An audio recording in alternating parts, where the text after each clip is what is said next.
think Bren Esports is definitely gonna draft their support in this one. Unless may konting pagbago sa plano here. Pero Carl TZ on the Lancelot right away. This is very, very interesting for Bren. And secured na ang galawan ni Carl TZ. There you go with the support once more. Chang'e for few. And without a doubt, that is just the way that Bren plays. I wonder if nahuli na yun ng Onic-PH because right now, it is going to be their turn. Okay, so Bren Esports, do they actually just pick the Chang'e? Kasi dito lang talaga sila umiikot eh. For sa Chang'e, they don't get the Kagura. Mas pinipili nila ang Lunox instead of a Kagura, di ba? So, there's a bit We did see that last week. We did see that last week. So, ONICPH, what are they gonna go for? Well, and I think hindi sila kukuha ng support dito just because of the prioritization na tinatawagan natin. Yeah, I was gonna say that is the good thing about seeing the Chang'e pick right away. Hindi mo kailangang maghanap agad ng magiging support. You can leave that for the next rotation. The problem is, it can get banned out because of the 2 bans here on the second phase. Pero I don't think it's going to be that impactful kasi Venus's support pool is malaki pa rin naman yung support pool niya eh. At wala masyadong binan na support dito sa ikot na to. So hindi magiging problema para sa ONICPH yun. Although I'm actually seeing right now the bans for the side of ONICPH, pakiramdam ko Bren Esports, they could go for sabihin na lang natin a ban on someone who can catch yung Chang'e. It could be a possibility. I mean, sabihin natin, gumagamit ba ng Kagura ang Onic? Parang hindi mo nakikita. Not that much. Not ever that since much, diba? Greed left ever since Greed left. I mean, at that point on, parang hindi din naman kasi Before, talaga ginagamit hindi eh. talaga siya gamit Nung mga before. panahon na yun, hindi pa talaga ginagamit. Pero I do like the ban on the Valor. Okay, so ito na lang yung ginagawa dito ng Bren Esports. Simula na. They actually know na hindi masyado nagkakag dito yung side ng Onic-PH. And they don't mind it. They don't mind probably it. not gonna happen. Kasi isipin mo, dalawang heroes ang pwede makounter ng kag dito. If they want to. So, literally, just Onic-PH. Is this yung setup or yung idea or thinking ng Bren Esports na dito ba natin sila itatakel? Dito ba yung drafting pattern natin mag-rotate in terms of the support role? Kasi alam natin, mga supports yung naban dito. A lot of supports were actually taken out of the pool. So, ONICPH, how do they answer this? There is a ban on Akufra. Ayaw nila ibigay kay Lusty. Ayaw nila ibigay kay Lusty. Yep, Lusty is actually, he doesn't care about that much. Malami pa rin siyang reserve heroes. Not to mention, Atlas is also not being noticed by these teams too much. And I wonder if that's something na pwede nilang gamitin. Pwede nilang paglaruan, di ba? I think Atlas, last game, it was banned once and picked once. I wonder if that's gonna happen here as well. Kasi it's a good possibility that Bren might just be, they might have come up with something new over the weekend. Malay mo, di ba? Nakahanap sila ng picks na pwedeng mag-sub in for the usual tank picks in case it gets banned out. Right now, though, the Sicilian ban para sa ONIC-PH, napakalaking bagay din, I think, for Venus. Yan na, hanapin natin yung support ni Venus. Popolin Kupa? Pwede. Popolin Kupa looks like it's something that you can use Pero here. kasi kapag nagpopolin Kupa sila dito, pakiramdam ko sobrang mag-hurt yung AOE department ng team. If they go for that. I mean, the Estes is still there. If they want to fight this. Todo support talaga yun. Todo support talaga yun, healing capabilities. Pero kasi ang maging problema doon, hindi niya maaabot si basic.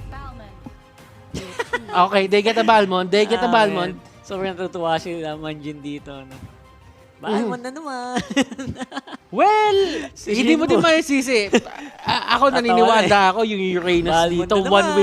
One way to deal with Uranus is a Balmond. Kasi tatandaan natin, kung ilan yung na-deplete na buhay doon sa hero, yun yung damage ng ultimate niya doon sa hero na yun. Popolin Kupa, pero it's on the other side, bro. And they actually get a mashup. Oh! And this is really good considering na pwede nilang pigilan yung Hilda. Oo. Pwede nila pigilan yung aggression ng Hilda dito eh. Totoo. Ang haba ng buhok ng mga hero ng Bren, ha? Mahilig sila sa long hair. The raf. Okay, so we did not account for this. Yep, this is... I think this is a nabaliw good ako pick. dun sa nabaliw ako dun sa Masha. Medyo unexpected. Okay. I like the draft of both teams sa totoo lang, except for maybe, hindi ko sure dun sa Hayabusa. I feel like they could have gone better for a better carry. Okay. So, alam mo, ang tingin ko dito, Rockheart, So, ang tingin ko dito, Rockheart, ang ganda ka nung first pick, Alice, for the side of ONIC-PH. Kasi, kung isipin mo, alam mo namang hindi nagvavalir halos na tong Bren.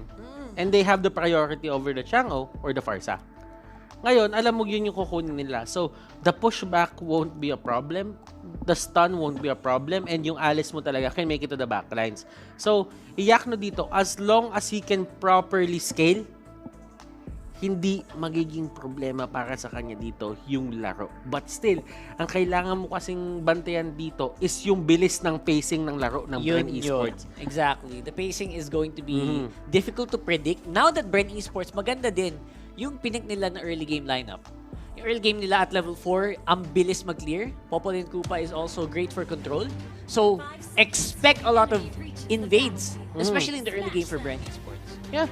And this is going to be game number 1 of this best of 3 series, Onic versus Bren. First time nila makita sa 10-ban setup. So, what will happen right now? 2-1 ba uli? For Bren Esports or ONICPH, may iba silang plano. Maaga pa lang, medyo pumupwesto na ng maganda si Flap-TZ dito sa gilid with Jay on the other side, waiting for the box already. This is normal. I think this is a bit too normal. I was expecting a lot of early game aggression, pero Bren Esports, they're going with the flow here. Alam mo yung nakikita ko dito sa Bren Esports kung bakit sila sobrang successful is, eto si Ribo hindi nagsasawa sa mga heroes na pinipili niya. Oh, yung hero si Ribo dito, nakaipit lang ata sa 3 hanggang 5. Tapos yun lang literal yung ginagamit. Hindi siya nananawa. That's true. And yun yung mga yun yung mga utak na champions, mga champions. Pero bago natin sabihin yan, what makes Bren Esports good as well is Carl C is the first player to exceed 100 kills and assists in Mpl-Ph Season 6. So, si Full Clip kills. Pero si Carl-TZ kills and assists. Yun ba yun? Yung may difference nila? So, I know si Full Clip kaka 100 lang din nung last week.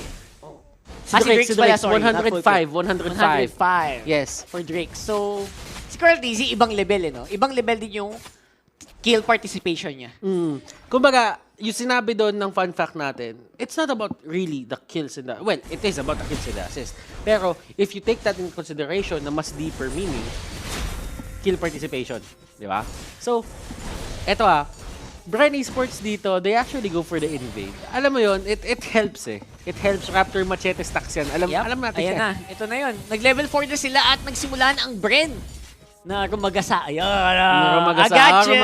Okay. I got it. Okay. Rumaragasa na ang Bren, mga Tolski. Nakuha mo na. Pero ito the brush is there. Nasa magkabilang side sila and ayaw nila magbigay masyado. Si Kartzy dito, gagamit siya ng Thorn Rose to get away. And that is going to be it. Kartzy, in the other hand, is...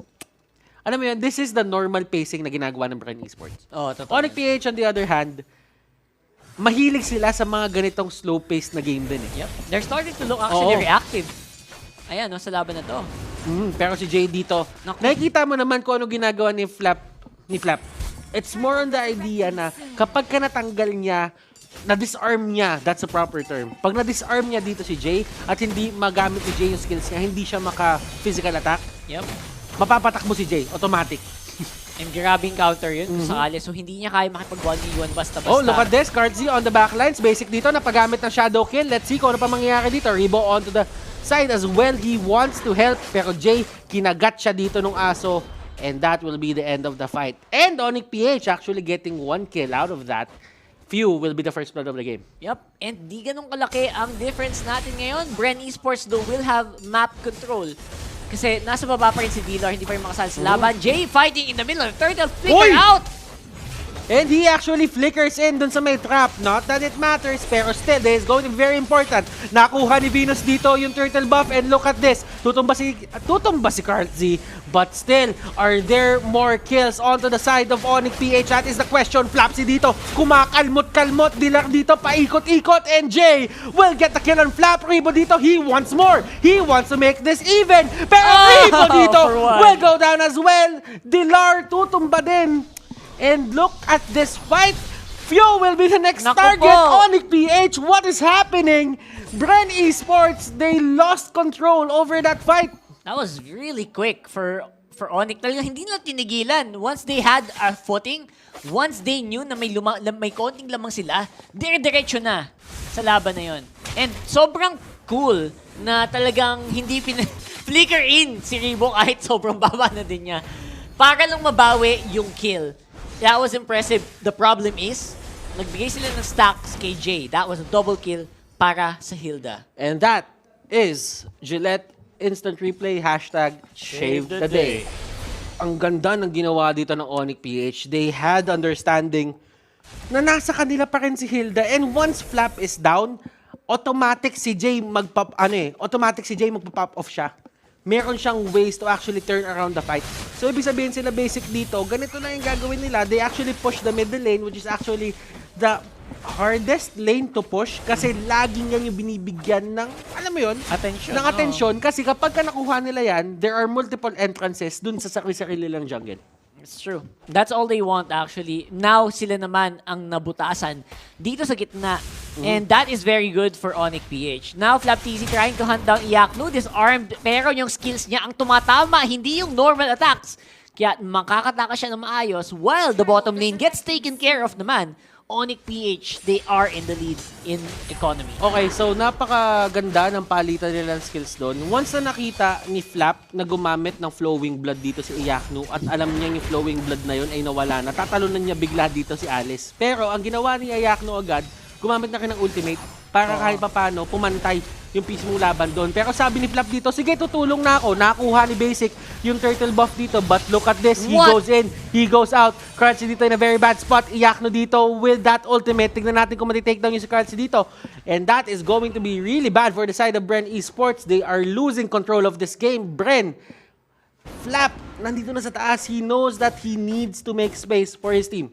Nagmumukha ng gigil ang ONICPH. Gigil na matanggal yung first game curse na tinatawag sa team nila simula nung huling linggo. And they are looking like they're on the way. Pero hindi pa rin tapos kasi Bren Esports, they have heroes na kayang-kayang mag-scale ng malakas. Itong Lancelot at itong Masha, kailangan pa rin bantayan ng Onic yan kasi yung gold lead niya nasa 2,000 lamang. Dilar as well is really ballin' with his Balmond. Yep. At dito sa may baba, ito yung nakikita mo kay Iyaknu na sobrang confident niya ngayon. Just because he has 2 kills. Bakit nga ba nag-make sense yan? 2 kill lang naman yan. That only means that he has free reign over his lanes. So nandito si Dilar, pumasok siya sa lahat and he forces 3 people back for the side of Bren Esports. Now Bren, they can still come back from this. I think so. And ang problem is, Onic, sobrang laki na ng lamang ni Basic over everyone else. Level 11 right now. And he's just taking targets one by one. Pag nag-level 12 yan, mas masakit na yung shadow kill. Pero lalaban na sila before mangyari yun. Currency dito, nahuli siya nung stun and Basic and the others are just gonna go back. Pwepwesta nila yung sarili nila dito para sa turtle. 19 seconds, still that turtle, and they will get the little wanderer. And clearly, map control is on the side of ONICPH. Oo. And then Basic, he's not playing shadow kill right now. Ang ginagawa lang niya is just only spamming those shurikens. And while I was saying that, FlapTZ taken down, na slam dunk na ni Dilar. And the question is, Rockhart, do gods really bleed? That is the question right now because Bren Esports, they are actually trying to get back into this game. Tanggal ang Currency turtle! dito, they take out Basic, pero can he make it out? He doesn't have the cooldowns. Hindi nag-proc yung refresh ng kanyang dash. Yep, ganti-ganti lang, kumbaga, ang nangyari dito para sa Bren Esports. And each and every time nakuha ng Onic yung turtle, napapatay agad ng Bren yung mga targets na merong turtle. First Venus, now basic as well. Hindi man lang nila nagagamit. Kontrapelo lang sila dito, no? Parang si Team A malakas kay Team B, pero si Team B medyo nagkakaroon ng problema kapag kakalaban niya si Team A naman. Diba? Mga ganun. That's true. So, Mapansin mo nga yun eh. there is this thing about MPL Season 6 na parang there is no clear winner. Kasi during the last seasons, parang laging merong clear na malakas. Ngayon, lahat sila, ano mo yun, nagkukuhaan ng wins from each other. Yep.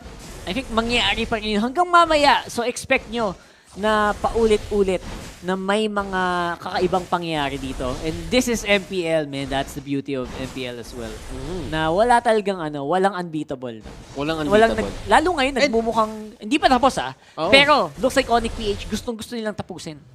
Well, they do know that they cannot let Flap have a good time din. Kasi Flap, yung hero na gamit niya dito, can just 1v1 everyone dito sa side ng Onic-PH a bit later. Pero, for Bren naman dito, they have good wave clear. So, hindi rin makapag-push dito yung Onic basta-basta. They have the lead, pero kasi yung wave clear talaga eh. Meteor Shower. You have the Thorned Rose. Ang daming ways eh. Yep, there are actually a lot of ways Yeah, there are for the actually a wave lot of clear. ways. And even the Masha can really split push really hard. Mamaya, expect nyo sobrang bilis ng attack speed nitong Masha ni Flap. And yun yung inaabangan ko. That's why I'm not calling this game yet in favor of Onic. Ako naniniwala din ako, Bren Esports, they have been in this position nung kalaban nila si Signal Ultra. And they showed us na kahit maliit na mistake lang from the other team, they can make it worthwhile. Na, alam mo yon, from there, magbi-build up sila ng onting confidence and get the lead back. Kumbaga, ganun yung pinaka-idea dito for the side of Bren Esports. But I-comeback ang comeback. for Onic, paano nga ba nila pangahawakan yung lamang nila? That is the question. Kasi it's all about them making mistakes at this point eh. Yep. A few weeks ago, we saw a game na 10,000 goal lead na baliktad lang Oo, ng isang diba? bagsak. So, I'm not sure if that's gonna happen here as well. Pero, if there's a team that can definitely do that, Bren Esports na siguro ang isa sa mga tingin mo naman kayang-kayang gumawa na. Queen's Wings for Dilar. That is really just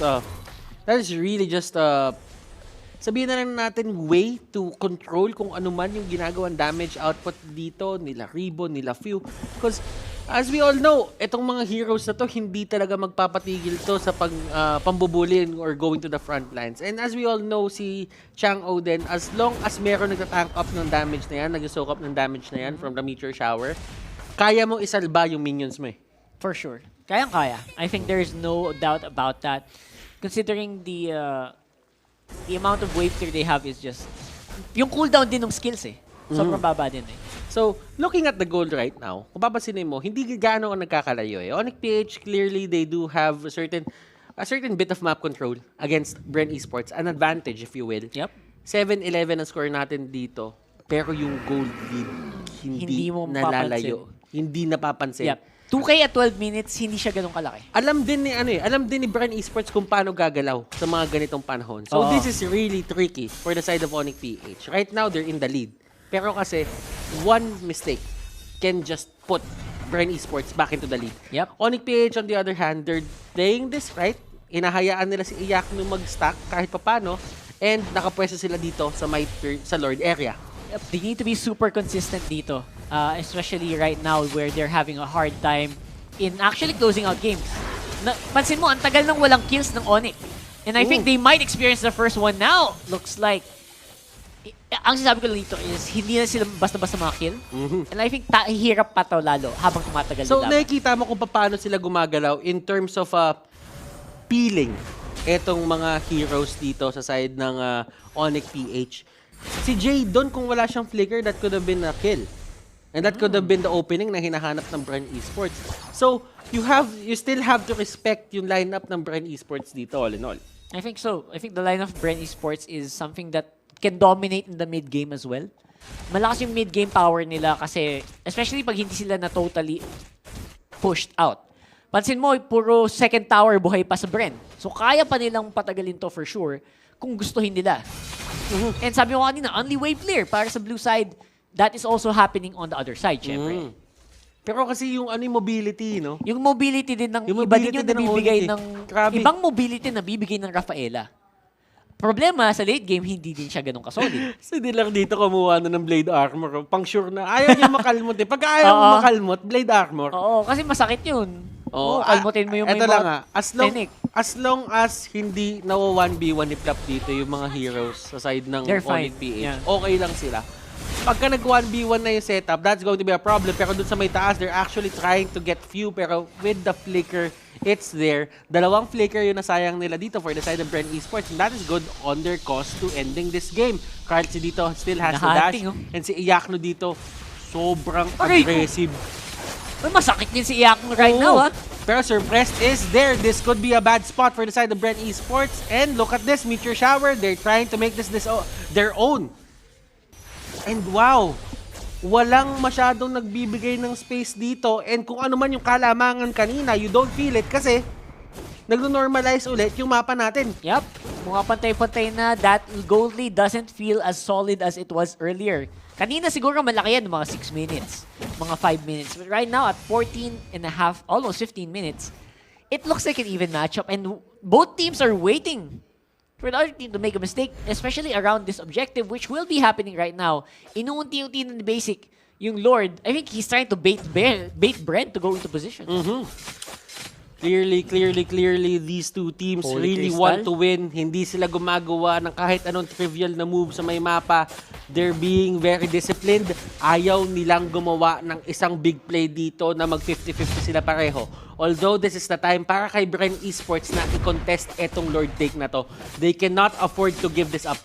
Ito, Bren Esports are looking at this and sabi nila, kaya ba natin take now to? Basic, nahampas, nahambalos, and will be forcing the Lord to go back and Okay, Iyakno dito. That is actually a very good play. Pero Basic on the backlines. Nahuli siya ni Flap dito. Alice will get that Popol and Kupalasti. Uranus will get Hilda. And that is going to be a 3-4-2. Wala silang retribution. ONICPH. That was the mistake na inaabangan dito ng side ng Bren Esports. Nakasabi lang eh.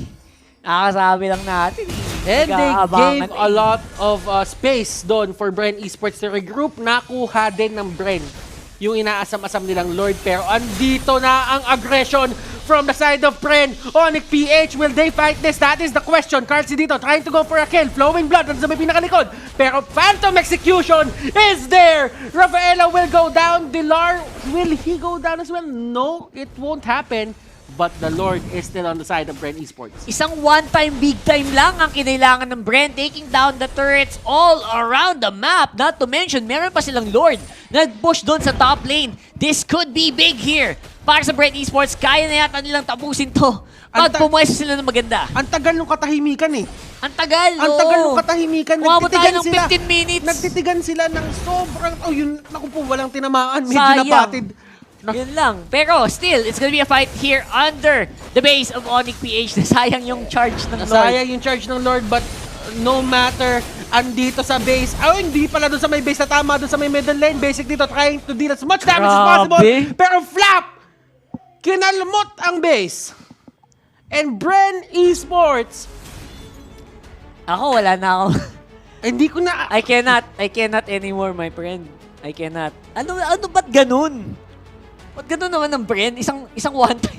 Isang mali lang eh. Tol, isang mali lang. Yung binilang ko doon. Okay. Nakikita natin dito. ONICPH, they played that perfectly.